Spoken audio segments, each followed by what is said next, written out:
All right, we're getting close to wrapping this side up, so let's take a look at where we are and what we got left and see what we can get done. No, you're not bringing home another piece of junk.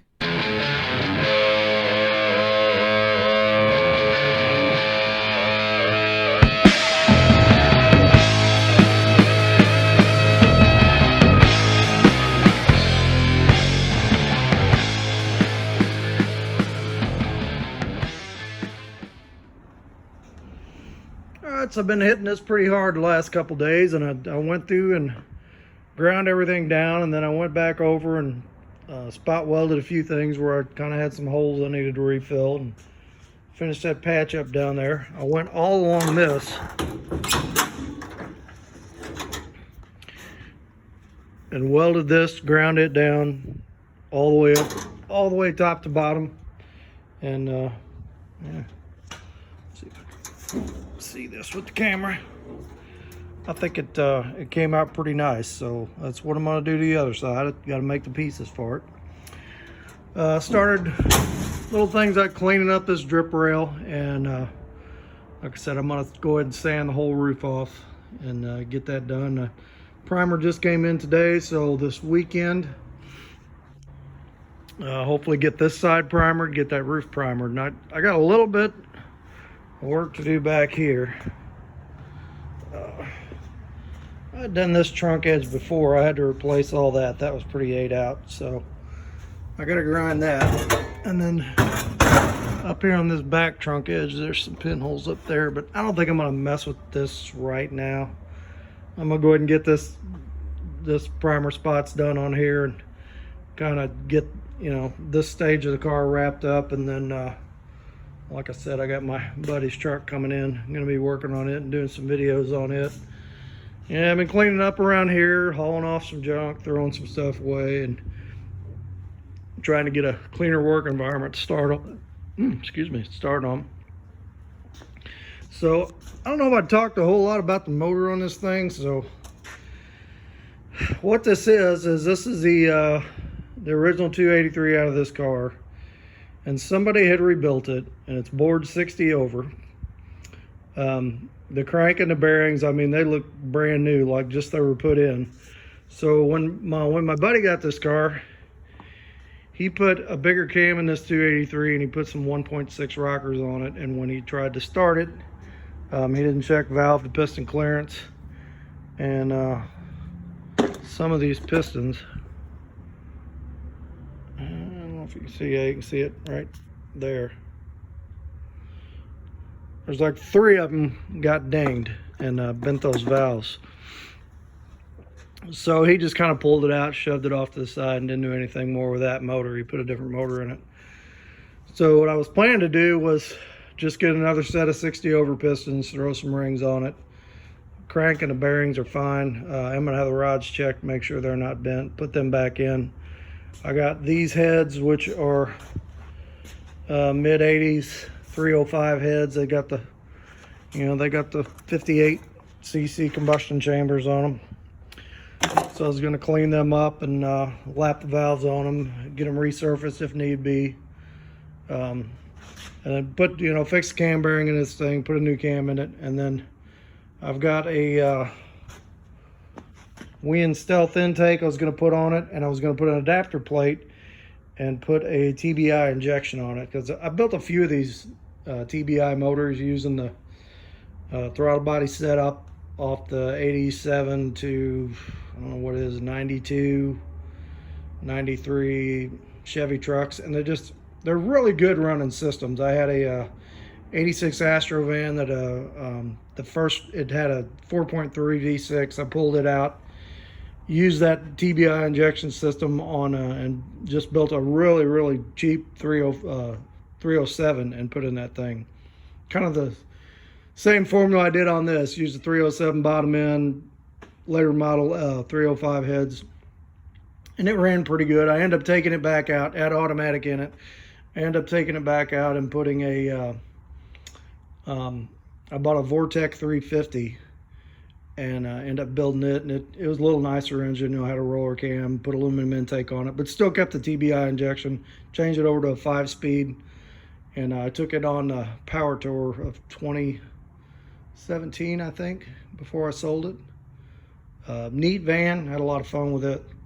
So I like those TBI injection better than carburetors, because they, they're not big power makers, but if you just want something that every time you hit the key it's going to start and it's going to run and no cold natured problems, and they're easy to set up and they're easy to program. I bought the stuff to program chips for the TBI computers for a little more than $100, and then there's a couple of different websites where you can actually download the bin files to drop in the computers and then program like you want, like take the EGR valve out and that. So that was kind of the plan of what I was going to do with this thing. But I don't know, I'm kind of having some second thoughts. I still may do this, but man, small block Chevys are just boring. I mean, what can you do to them that hasn't been done to them? And when you open the hood and somebody sees a small block Chevy, it's like, no matter what it is, it's kind of like a big yawn. And I like different stuff when you open the hood, or when people see things, they're like, oh wow, I didn't expect that. Which is one of the reasons I did this conversion on this car, kind of give it a little, different factor. So I'm not a big LS motor fan either. I know they're great motors and make great power, but every car at every car show just about has one now. I mean, everybody is doing LS swaps, and I know that they go fast, but they're, to me, they're pretty boring as far as just looking at them. And I'm not worried about going fast or making a ton of power. I just want something that rides nice, that drives nice, good cruiser, reliable. That's kind of where I am with engines these days. If I've got a project car, and once it's done, I want to get in it and drive it without a bunch of problems. And so one of the things I was tossing around a couple ideas on this.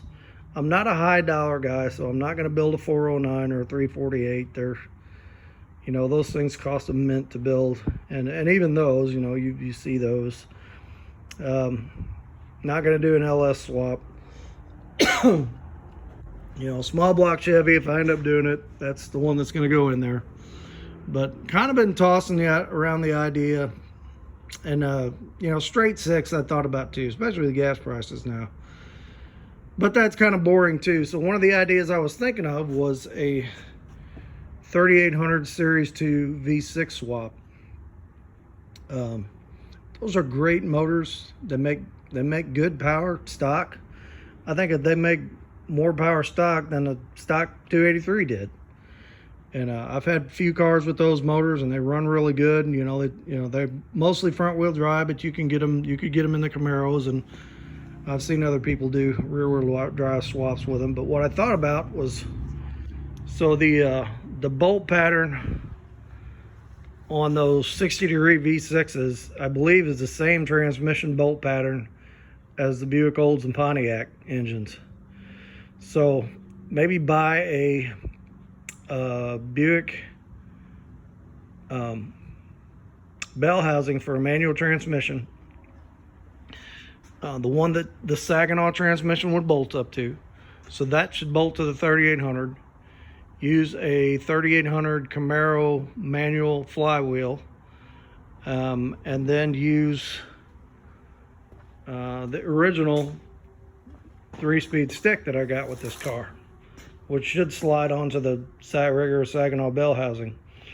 So when you looked in the car, it would look like just a regular old 3-speed stick on the column, but when you open up the hood, you'd have the 3800.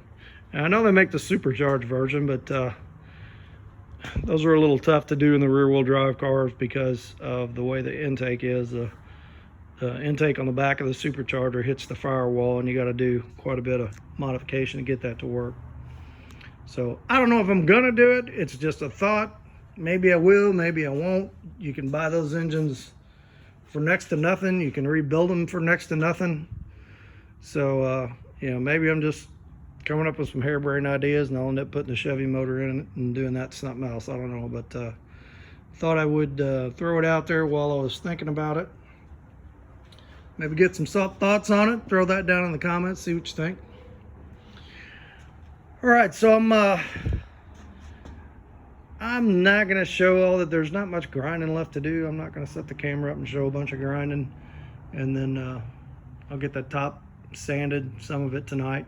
And I want to watch game 2 of the World Series tonight. So good game last night. I don't know if anybody saw it. Too bad the Cardinals aren't in it, but still a good game. Okay, so I'm gonna get on this for a little bit, and then we will pick it back up when I get to the stopping point, and we'll see where I got. All right, here's where I'm hanging it up for tonight. I got half the roof down to bare metal.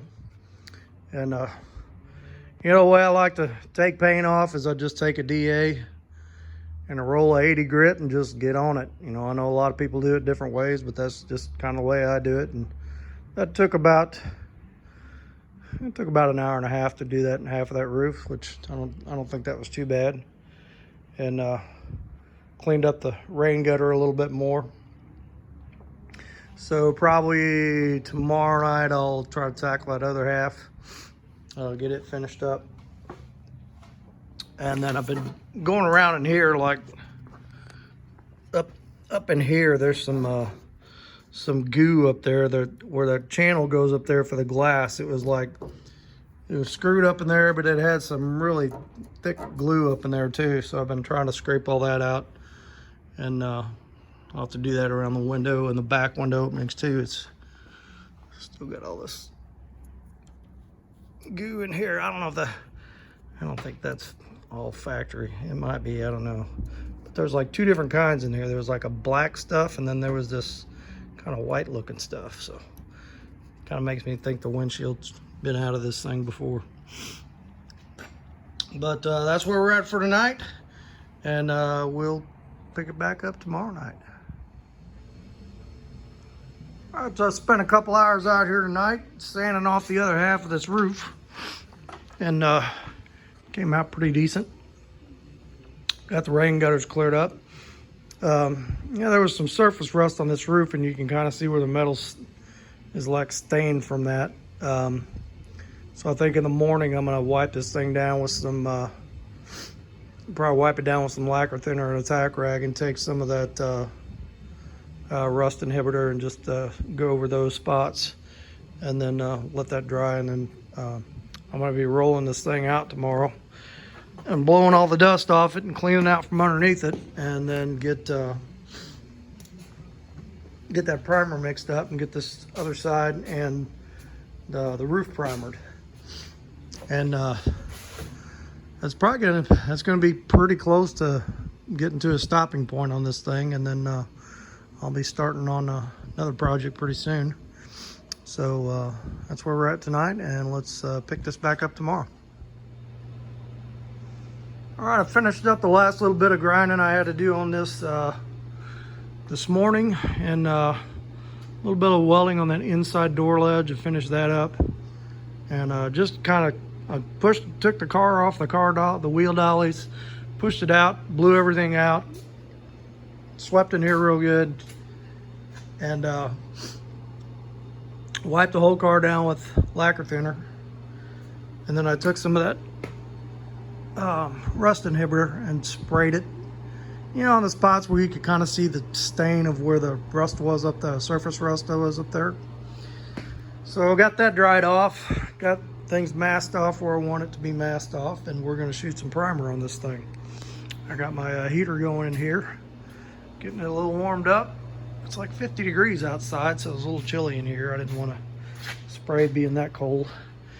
So last time I was having problems, when we sprayed this other side, it was like almost coming out dry, and it just like flake off, you know.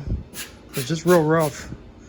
So I talked to a buddy of mine that paints for a living, and he said, see if the vent in the cap on your gun is clogged. And sure enough, that little hole right there, that thing was plugged up, but she's open now. So hopefully that'll solve the problem. So we're gonna mix up some primer here and I think I got enough here just to do the roof and that side. I just want to get some protection on it for the winter, because we're gonna, like I said, this is gonna kind of be in dry dock for a while, so I didn't want to leave it just sitting in bare metal for months. I was afraid it would start surface rusting.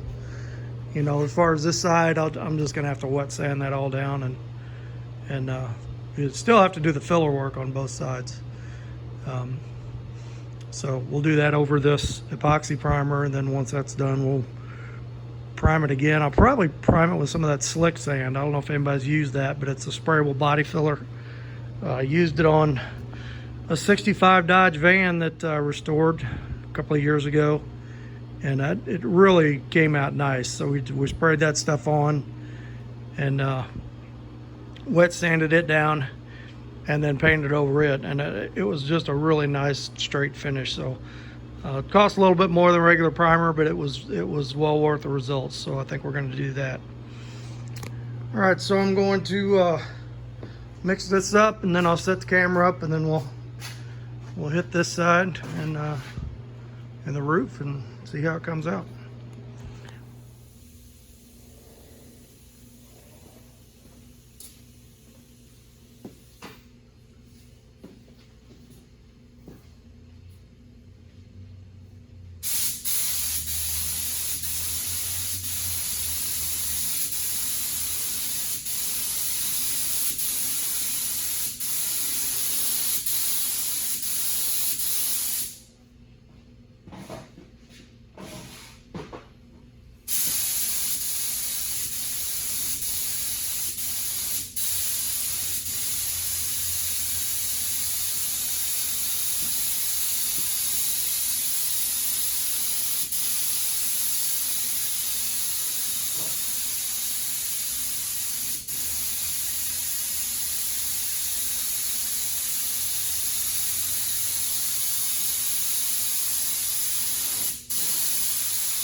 Alright, came out much better this time than it did on the other side, so I guess that was my problem, that vent and the cap. So it's about 10 times smoother than it is on the other side.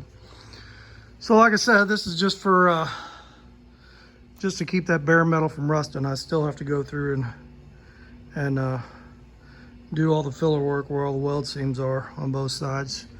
And I might actually be getting some help with that. A buddy of mine that does body work is needing some work done in his garage, so we may do a little horse trading, so this thing won't have to sit all winter without having anything done to it.